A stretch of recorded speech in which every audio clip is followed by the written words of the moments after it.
After a heavy wedding dinner last night, this ginger lemon rasam is what my stomach needed and my taste buds welcomed with a dance.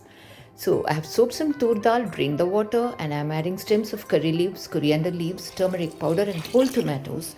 Add water and allow 4 whistles. And now let's just mash it lightly.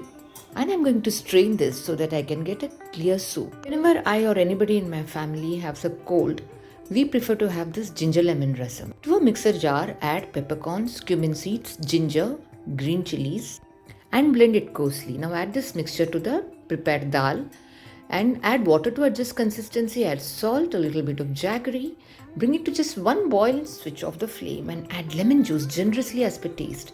Now let's do the tempering in ghee. First I'm adding methi seeds, then mustard seeds, red chillies, green chillies, hing, little bit of turmeric powder and curry leaves. Let's add the tempering to the rasam, some coriander leaves and some more ginger. Enjoy.